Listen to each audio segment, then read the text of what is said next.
Olá, pessoal! Estamos aqui é a professora Vera Thelma, para mais uma aula de ciências e hoje nós vamos falar um pouquinho sobre magnetismos. Ok? Vamos à aula. Magnetismo e fontes de campo magnético. O ímã. Quando a gente fala de magnetismo, a gente logo lembra do ímã, né? O instrumento mais utilizado em se falando de magnetismo. Os ímãs têm a propriedade de atrair objetos de ferro. Esse fato foi observado pela primeira vez com um minério de ferro chamado magnetita. A magnetita e os demais minerais com propriedades magnéticas encontrados na natureza são chamados de ímãs naturais. Então, ímãs naturais são aqueles extraídos da natureza, desse mineral magnetita, ok? Já os ímãs fabricados pelo homem são chamados de ímãs artificiais. Polo de um ímã. Considere um ímã em forma de barra e em contato com fragmentos de ferro. Os fragmentos aderem ao ímã mais acentuadamente nas regiões extremas, nas duas pontas, chamadas de polos do ímã, que é onde nós vamos ter o polo negativo e o polo positivo, ou o polo norte e o polo sul, tá? O ímã está suspenso pelo seu centro de gravidade e orienta-se aproximadamente na direção norte-sul geográfica, tá? Então, isso é bem perguntinha de prova, de concurso, né? De que maneira o ímã ele se orienta na direção norte-sul geográfica, tá bom, pessoal? Atração e repulsão. Isso é importante vocês saberem, tá? Mas é bem fácil. Quando aproximamos dois polos norte ou dois polos sul, ocorre a repulsão entre eles. Lembrando que o ímã sempre vai ter um polo norte e a outra extremidade vai ser o polo sul. Já entre um polo norte e um polo sul, ocorre atração. Assim, podemos dizer que polos de mesmo nome se repelem e polos de nomes contrários se atraem. Deixa eu sinalizar aqui, ó. Tá vendo aqui? Polo norte está desse lado, desse ímã, polo sul está aqui. Polo norte está aqui, polo sul está aqui desse ímã. Esses dois aqui, ó, eles vão se repelir, né? Ou melhor, eles vão se atrair, porque eles têm sinais contrários, tá? Aqui nesse daqui, a mesma coisa, eles vão se atrair, ok? Vamos ver o exemplo daqui de baixo. Ó, eu tenho um polo norte e um polo norte, então aqui ocorre a repulsão.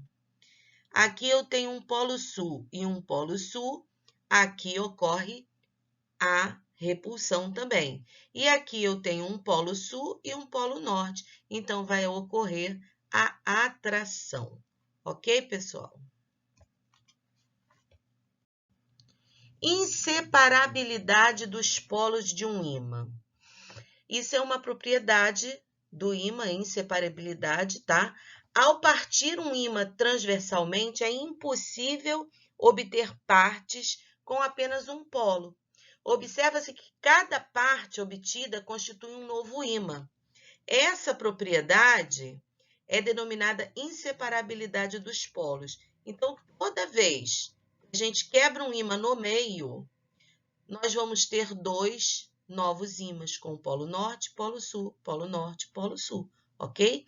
Então, o ímã ele não vai se estragar, ele não vai ficar com um polo só, ele simplesmente vai formar um novo ímã completo com polo norte e polo sul, ok? Ou melhor, dois novos ímãs, né? Com polo norte e polo sul, ok, pessoal? Magnetismo terrestre. A Terra se comporta como um enorme ímã, com o polo magnético sul localizado nas imediações do norte geográfico e o polo magnético norte localizado nas imediações do sul geográfico. Então, gente, o ímã com o polo magnético sul vai ser localizado nas imediações do norte geográfico, tá? O ímã da Terra, tá? O magnetismo da Terra. O polo magnético sul, ele está localizado no norte geográfico, é o contrário, tá? E o polo magnético norte, ele vai estar localizado nas imediações do sul geográfico, tá? É inversamente, tá? A bússola. A bússola é um instrumento usado para orientação. Ela é constituída de um ímã em forma de losango, denominado de agulha magnética, montada em um painel dotado de pontos cardeais, que você olhando assim parece um relógio, mas não é um relógio, é uma bússola, né? Mostrando norte, sul, leste, oeste e a agulha magnética aqui no meio, para orientação. Campo magnético e linha de indução. Ao ser colocada nas proximidades de um ímã, a agulha magnética de uma bússola orienta-se em uma direção que varia com a posição da bússola em relação ao ímã. Isso significa que o ímã influencia o espaço que o envolve por meio da criação de um campo de força em torno de si mesmo. Esse campo que se forma em torno de um ímã, a gente chama de campo magnético. Tá? Então, todo ímã vai ter um espaço em volta de si mesmo, que é denominado de campo magnético, que é o espaço em que ele vai estar atuando, que ele ainda vai ter poder de atração, tá? A imantação de uma barra de ferro. A imantação é o processo pelo qual um material que não possui característica magnética torna-se um ímã imantado. É o processo pelo qual um material que não possui características magnéticas torna-se um ímã. Materiais como ferro, ligas metálicas, compostas de alumínio, níquel, cobre, cobalto, apresentam baixa resistência à imantação e são frequentemente utilizados na composição de ímãs permanentes. O material imantado permanece com as características de ímã por determinado intervalo de tempo. Se a barra de ferro se desmagnetiza com o afastamento do ímã, dizemos que a imantação é temporária. Se a imantação se mantém, dizemos que é permanente. O ferro, o cobalto, o níquel e certas ligas metálicas que podem ser fortemente imantadas são denominadas substâncias ferromagnéticas. Ok, pessoal? Em 1820, o físico dinamarquês Hans Christian observou que a agulha magnética de uma bússola sofria uma deflexão ao se aproximar de um fio condutor percorrido por uma corrente elétrica, como se um ímã se aproximasse da agulha. Assim, ele concluiu que toda corrente elétrica origina no espaço em que a envolve Assim, ele concluiu que toda corrente elétrica origina no espaço que a envolve um campo magnético. Ok? Aí está a experiência dele. Com a chave aberta, a agulha magnética da bússola alinha-se com o campo magnético terrestre, apontando aproximadamente para o norte geográfico.